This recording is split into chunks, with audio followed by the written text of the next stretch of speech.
nire superheroi gogokoena da, eta egin dezake bideo oso bat Batmanen 20.000 gauza diferente gomendatzen, pila bat komikia dazkatelako, Batmanen.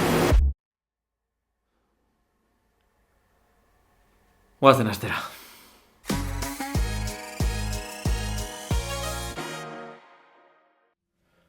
Ongi etorri Batmanen irakurketak gida honetara.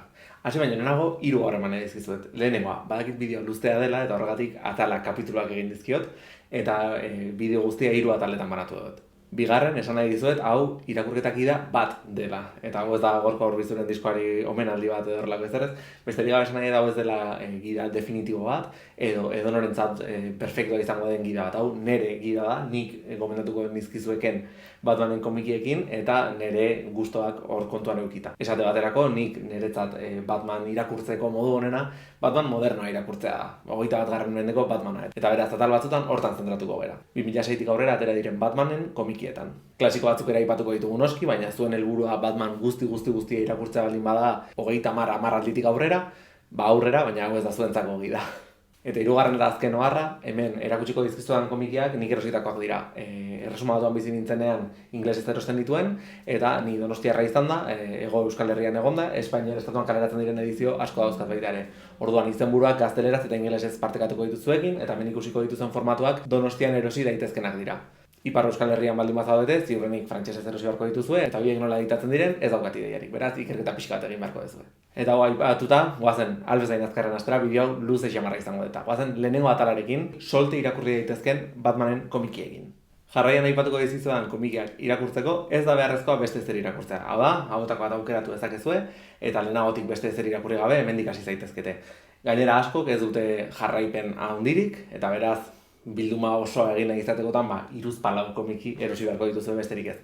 Ez zeate sartuko kontinuidade handi batean, jarraitutasun handiko saga batean, eta beraz nik uste dut oso tokia proposa dela komikiak irakurtzen hasteko. Eta horietako lehenengoa, gustatuko litzaidak hemen erakutsi izatea, baina nire amaren etxeko trasteroan dago komiki hau, eta da Batman Year 1 edo año 1. Askotan konsideratzen da Batmanen jatorriaren, historioaren komiki onena. Hasi berria den Batman baten historioa ezagutuko dugu, nola moldatzen den Gotham hirian eta bereziki protagonista horixe bera izango da, hiria izango da eta bertako jendea, eta batez ere polizian lanean ari den Gordon komisarioa. Oso historia interesgarria da, krimen antolatuari buruzkoa da batez ere, eta oso gomendagarria. Baten bat ikusten dut dagoeneko komentario bat idazten. Hau berez jarraitutasunen atera zen Batman 204ean. Badakit, baina solte irakurri daiteken historioa da eta ez dezu zertan aurreraka jarraitu. Eta beraz, aparte dijoa zen komikiekin batera gomendatu nahi izan dut. Toki bikina Batman irakurtzen hasteko, oso historio mitikoa, hainbat edizioetan aurkituko duzue kaleratua, behin eta berriro editatu den horietako bat delako, beharrezkoa, eta hori, oso gomendagarria. Bigarren, eta hau bai, hemen daukatzu irakusteko, Batman El Largo Halloween, edo ingelesez The Long Halloween. Beste historio oso tipiko bat, Batmanen alderdi detektibeskoena aztertzen duena. Azkenean bada gaizkile bat. Urteko egun garrantzitsu guztietan, jaiegun guztietan norbait hiltzen duena, eta Batmanek deskubritu beharko du, nor den hori. Eta hemen topatuko duguna izango da, Batmanen arerio direnen bilduma erraldoi bat. Baran jungo baita galdetzera, zu izan zea, ez, zu, eta orduan zu. Eta beraz, oso bilduma interesgarria da, ez ezagutzeko Batmanek dituen pertsonaia interesgarrienetako batzuk. Gustatzen bat zaizue, badauka jarraipena, Victoria Oskura ditzen da, Dark Victory, eta gero daude beste pare bat tomo, bat Catwomanen oinarrituta, Sibasa Roma, edo When in Rome, uste ditzen dela ingelesez, eta gero badago Caballero Maldito, dela bilduma bat historio motzagoena, okerrez dana hori, ez daugat irakurrita egia esan. Baina jatorrizkoa oso gomendagarria da, oso interesgarria, eta gainera nik uste dut hori, pertsonaiak ezagutzen hasteko toki bikaina dela bilduma handi xamar bat ikusi ahal izango dezuelako berehala. Hurrengoa ere mitikoa da, Arkham Asylum deitzen da. Grant Morrisonek idatzia da, Dave McKeanen marrazkiekin, eta bereziki gustatzen zait estilo artistikoa. Pasada bat dira hemen dauden ilustrazioak, bineta benetan mitikoak aurkituko dituzu hemen, eta gainera oso historio txiki eta jasoa da, oso interesgarria, Batmaneko oso leku garrantzitsua den Arkham asiloa ezagutzeko aukera emango dizue. Eta gainera jakin komiki honetan oinarritu zirela Rocksteadik egindako 3 Batman bideojokoak. Horiek ere bikaina dira, baina bideojokoei buruz hitz egiten jartzen bagera, bai ez dugu lehen izukatuko, beraz, goazen horrengo komikiera.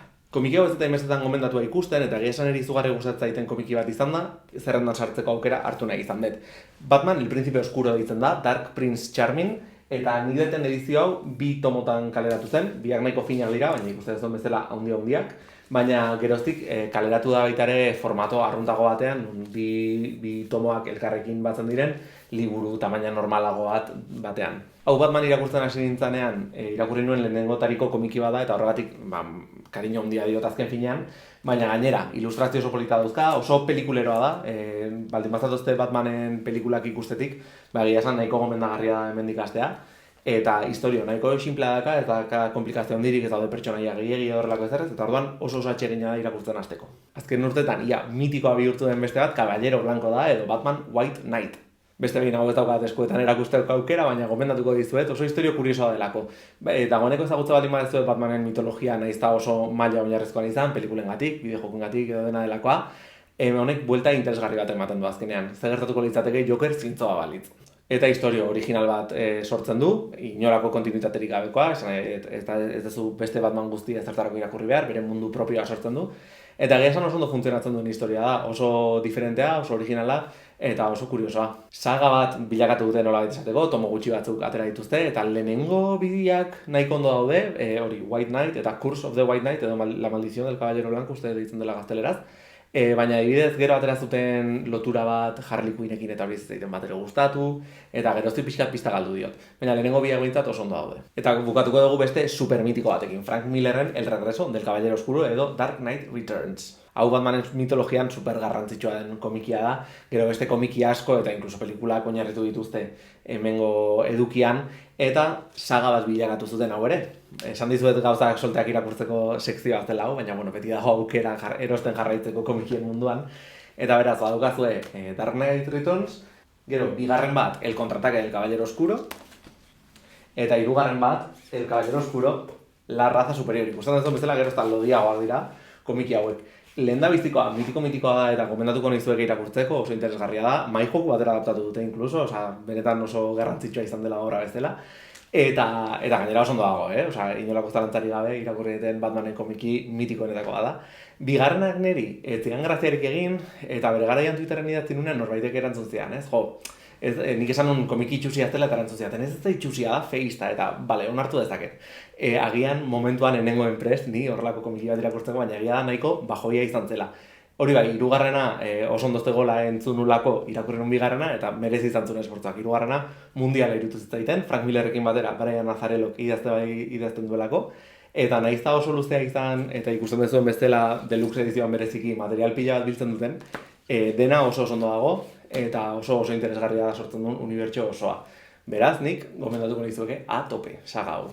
Utzi segundo bat begiratzen txuleta, ea zerbait aztu zaiten, uste dut ez, eta beraz orain bai pasa gaitezke kontinuitateei buruz hitz egitera, edo komikiak era jarraituan irakurri nahi badituzue, zer irakurri dezakezuen gomendatzera.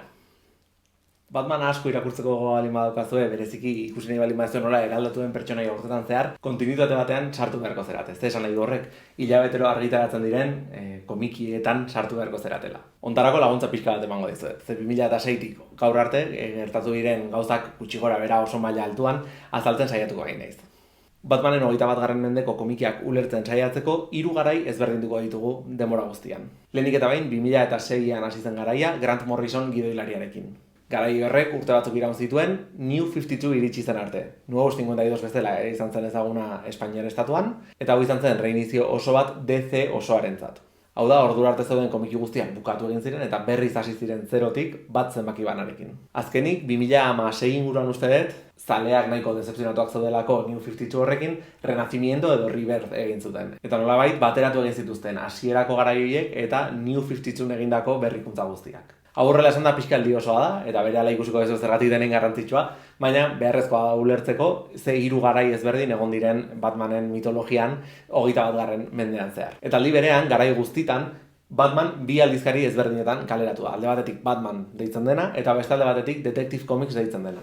Honek esan nahi du, hilabetero, 2 istorio ezberdin kaleratzen direla Batmanen inguruan. Alde batetik, Batman aldizkarian kontatzen dira Batmani buruzko historio nagusiak, bere unibertsoa kolokan jarriko dutenak, eta gauzak garrantzitsuenak bertan gertatzen direnak, Eta bestalde batetik Detective Comics gehiago Batmanen inguruan dagoen familia horri buruzko historiak dira. Robin ezberdinak, Batgirl, Batwoman, Orakulo, Spoiler, horrelako pertsonaiei buruzko historiak izaten dira gehiago. Gida hontan, batez ere Batmanen atalean zentratuko gara, niri ez zaitelako bereziki gustatzen Detective Comics. Badakit zale asko dituela, eta izan ditu oso idazle onak, adibidez, lehendabiziko garai horretan, 2006ko garai horretan, Paul Dini idazle mitikoa ditu zen saga hori idazten, eta Renacimientoko garaian, Rebirtheko garaian, 2006tik aurrera, aritu zen James Tynion laugarrena komikibik idazten, oso idazle onak izan ditu, baina ni inoiz engantzatu ez nauten historiak dira, eta beraz, bideo hontatik nahiko kanpo geratuko dira momentuz. Honek ez du esan, komiki honik ez dagonik, badaude oso historio disfrutableak, gozatu daitezkenak eta inolako arazorik ez daukatenak,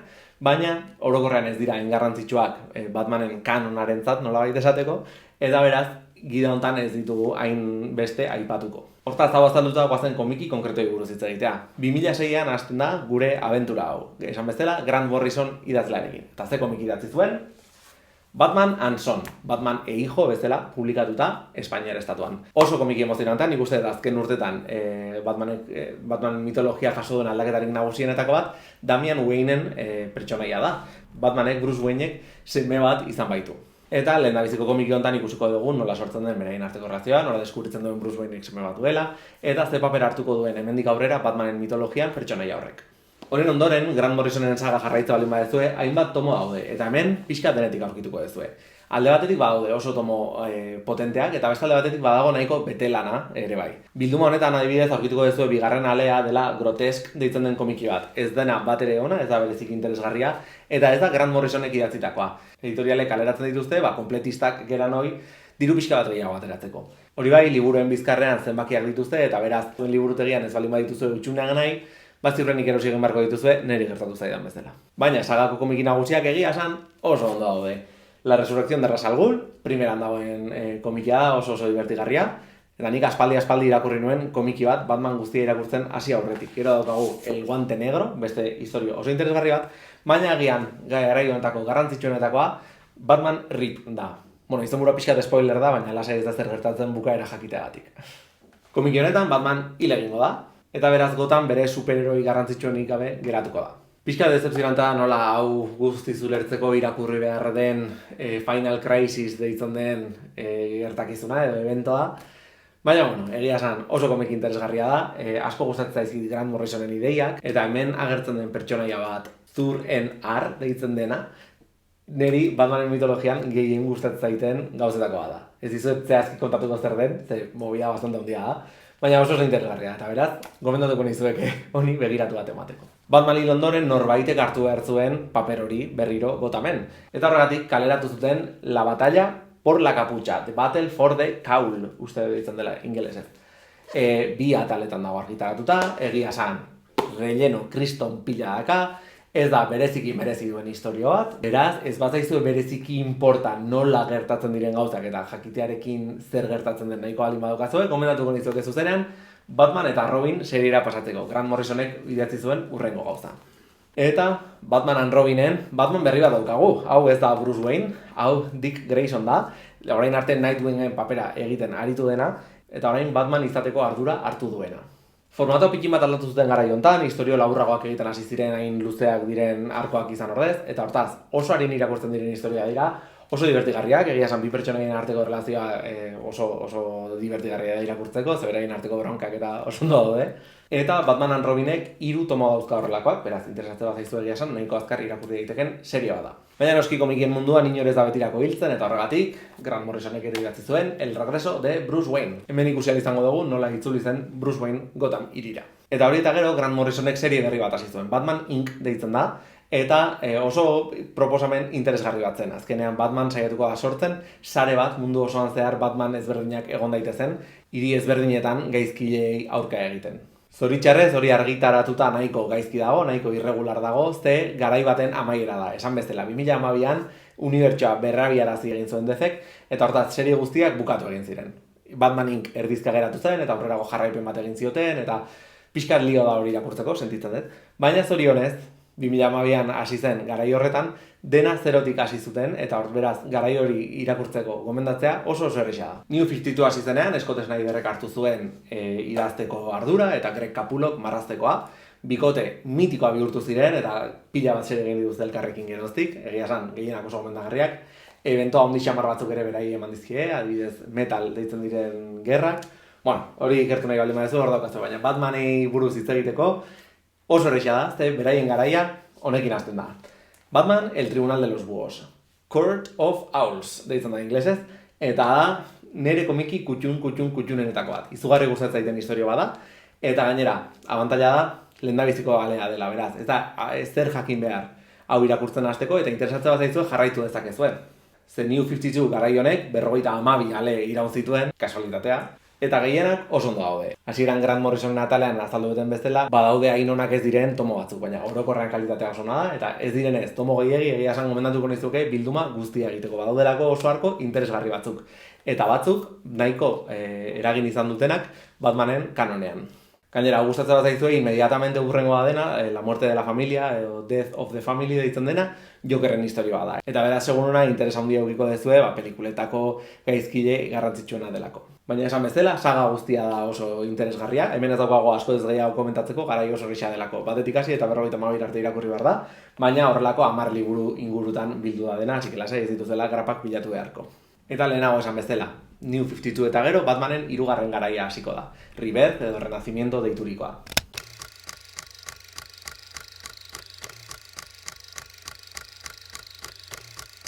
Hemen berriro ere bat zenbakiarekin hasiko da Batmanen jarraitutasuna, eta egia esan nahiko garai interesgarria da, Tom Kingek idatzitakoa delako. Hau, Jo soy Gotham edo I am Gotham liburuarekin hasiko da. Eta hortik aurrera, Tom Kingek 85 zenbaki idatziko ditu, pila bat, eta egia esan denak nahiko onak. Lehendabiziko hau egia esan oso potentea zen da, baina gero ez da munduko interesgarriena, baina hau eta gero datozen hainbat historio oso onak dira eta nire kutxunenen artean daude. Esate baterako, Tom Kingek etapa hontan erabiliko duen gaizto nagusia Bane da, eta Jo soy Bane edo I am Bane hori mundiala izan zen, eta Joker eta Enigma gustatzen bat zaizkizue, badaukazue La guerra de bromas y acertijos. Hau polemiko xamarra izan zen, bukaera oso arrara daukalako, eta egia esan pertsonaiak nahiko arrara tratatzen dituelako, baina niri izugarri gustatu zitzaiten komiki bat izan zen, asko harritu nindulako, enulako espero zer gertatuko zen, eta egia esan, primeran pasa nuen komiki hau irakurtzen. Eta noski ezin dugu garai honi buruz hitz egin, Batmanen ezkontza aipatu gabe. Esan bezala, 85 zenbaki idatzi zituen Tom Kingek eta 50. Ale berezi bat egin nahi izan zuen, eta hori Batman eta Catwomanen arteko ezkontza izan zen. Oso komiki interesgarria, gainera aurretik Batman marraztu zuten artista pilo batek hartzen dute parte ale horretan, eta egia esan oso emozionantea eta oso polita izan zen, hori irakurri ahal izatea. Zer dator garai hontako 85 zenbakiak eta gero? James Tynion laugarrena. Neri bereziki gustatzen ez zaidan gidoilari bat. Beren lanabizeko komikia Sus oscuros designios edo His Dark Designs, uste deitzen zela, ingelesez, izan zan, eta egia esan oso interesgarria izan zan, baina hemendik aurrera pixkat maldan bera juntzan. Zehau eta gero kaleratu zutena izan zan, The Joker War edo La Guerra del Joker. Espainiar estatuan 2 tomotan kaleratu zan, eta egia esan hemen dagoen betelan kantitatea da terriblea, oso astuna egiten dago irakurtzeko, datorren komiki kantitate gehiena ez delako berezik interesgarria, berez zentratuko bagina garrantzitsuak diren grapetan egia esan ez dago berezik gaizki. Orduan, beste edizioa aurkitu baldin badezakezue hainbeste material extra ez dakarrena, hobeto zuentzat. Eta bereziki zuen poltsikoentzat, hauetan guztira €60 gastatuko nuen. Geroztik kaleratu dena ere ezin dizuet erakutsi, hemen ez delako editatu. Orain arte Espainiar estatuan Batman editatu duen enpresa ECC da, eta ECC erabaki zuen James Tynionen lana ez jarraitza. Eta beraz, berak egindako beste komiki batzuk, adibidez Abyss, ez dago eskuragarri erosteko. Eta zertator James Tynionen ondoren, nik gehien disfrutatu duten Batmanen garaia. Eta hori da Chip Zdarsky, ez dakit nola esaten den, gidoilariaren lana. Eta zergatik, balde batetik, oso dinamikoa delako, oso akzioan oinarrituta, oso divertigarria, baina baita ere, lehenago aipatu ditugun Grant Morrisonen komikekin loturak egingo dituelako. Eta inbeste gustatu zitzaidan Zur en Ar pertsonaia hori bueltan delako plan arraro xamarrekin. Chip Zdarskyren komikiak niri izugarri gustatzen zaizkit, bereziki Sex Criminals gomendatu nizuen aurreko bideo horretan, eta beraz, Batman idazten ikustea mundiala izan da. Eta orain, jarraitutasunarekin bukatzeko, aipatu beharra dago nora dijoan hemendik aurrera Batman saga. Hau bi arrazoiengatik da. Alde batetik DCek evento handi bat egin zuelako eta Absolute unibertsoa aurkeztu zuelako bertan. Absolute unibertsoa aparteko unibertso bat izango da, nun dagoeneko ezagutzen ditugun superheroien historiak aldatu egingo diren. Eta bertan Absolute Batman bat egongo da, zein ez den milioiduna. Eta beraz, oso itxura interesgarria du, oso ondo gomen dago, baina niztain dagoea noiz aterako duten bildumatuta, eta atera bezain laster erosiko eta jarriko naiz atope irakurtzen. Eta beste alde batetik, aipatu duten bezala, orain arte, Espainiar estatuan ECC enpresa aritzen zen Batmanen komikiak editatzen, baina hemendik aurrera hori ez da hala izango. Orain Paninik hartu ditu DC-ren eskubideak eta beraz formatuak eta bar ziurrenik aldatu egingo dira. Hortaz, orain arte aipatu dizudan guztia erabilgarria izango da dagoeneko kaleratu diren komikiak erosten hasi nahi baldin baduzue, baina hemendik aurrera zer gertatuko den oso ondo ezin dizuet esan. Ikusi beharko da Paninik nola editatzea erabakitzen duen eta horren arabera ikusi beharko dugu ze formatutan erosiko ditugun Batmanen komiki berrienak. Eta zati txapa, bukatuta goazen azkenengo atalera, bideo honetako 3. atalera. Bukatzeko komiki solte gehiago gomendatuko dizkizuet, baina kasu honetan ez dira Batmanen komikiak. Komikiak irakurtzeko ez da Batmanen jarraitutasuna ezagutu behar, ez da lehenagotik beste zer irakurri behar, baina oso interesgarria dira, ez direlako pertsonaia nagusiei buruz, baizik eta Batmanek dituen pertsonaia interesgarrienei buruz, eta biek bere gaiztoak dira noski. Azkenean Batmanek gaizkile bilduma oso interesgarria dauka, eta berei buruzko historia batzuk gomendatu nahi dizkizuet. Lehenik eta bain aurreko bideoan dagoeneko gomendatu nizuen Harley Quinn, Cristales Rotos edo Breaking Glass. Mariko Tamakik idatzitako historioa da, berez nerabei zuzendutako azpizigilo batean kaleratu zena, baina egia esan ere asko ez interesgarriago ere duzitzaiten, zigilu nagusian kaleratu dituzten gauza asko baino. Oso historio politikoa da, 15 urteko Harley Quinn batek Gotham City hirian dagoen gentrifikazioaren inguruan neurriak hartu beharko baititu, berak erabaki beharko duean zer nolako politika egin nahi duen, eta hortaz, nahiko sakona bihurtzen da, hasieran oso arina dirudien historia hau. Gainera noski bere lagun Poison Ivy ere hemendik dabil, eta beraien arteko erlazioa beti bezain interesgarria dago. Harley Quinnekin jarraituta, Harleen historia daukagu, Harley Quinn pertsonaiaren jatorria historio bat dena. Oso laburra eta atsegina da, nik oso ondo pasan hau irakurtzen, eta beraz, gomendatuko nahizuke begiratu bat botatzeko. Baina Harley Quinnen psikiatra lana gehiago interesatzen bat zaizue, hor gomendatuko nahizueke Joker Harley Criminal Sanity. Hemen Harley Quinn ikusiko dugu Jokerren psikea ikertzen eta bera topatzen saiatzeko ikerketak egiten. Nahiko serie sakon eta interesgarria iruditzen zitzaidan eta gainera badu ale extra moduko bat, Harleyren ikerketa kuadernoa bezala dena, eta orduan dena dira diagramak eta argazkiak lotuta ari gorriarekin eta horrelako gauzak, eta egia esan nahiz eta ez duen narratiboki gehiegi gehitzen, oso divertigarria iruditzen zitzaidan horrelako komiki bat irakurri ahal izana. Eta Joker Harleytik noski Jokerren historia batera pasako gera. Joker Killer Smile edo Sonrisa Asesina. Hau da jatorrizko edizioa, baina orain tomo bakarran aurkituko dituzue horrelako 3 liburukiak eta 4 extra bat elkarrekin bilduta. Eta hau Jeff Lemire eta Andrea Sorrentino artistek egin zuten. Ikusi bazten duten komikiak irakurtzen hasteko gida, bertan Gideon Falls aipatu nun, beldurrezko seria. Eta hau, pixka bat hori da egia esan. Jokerren historia bat, baina beldurrezko tinteekin. Ez da super beldurgarria, ez zeate geratuko lo egin gabe aste betez. Baina egia esan, tono aldaketa nahiko divertigarria da, eta nahiko ezoikoa Batmanen unibertsoaren barruan. Eta bukatzeko, Batmanen beste gaizkile bat, eta zehazki gaizkile agian antiheroia esan genezake, baina Catwomani buruz ari naiz, Catwoman eta bere Ciudad Solitaria. Historio nahiko interesgarri bat, nahiko diferentea, ze Catwoman helduago bati buruzkoa da, bere azken lapurreta bat egin nahi duena, guztiz jubilatu horretik. Eta lapurreta hori ez da edonon izango. Batmanen aitzuloan sartzen saiatuko da, Batcueva edo Batcave, mitiko horretan, eta egia esan oso historio interesgarria da, oso divertigarria, eta nahiko kuriosoa hau bezalako pertsonaia baten garai helduago bat ikusi ahal izatea.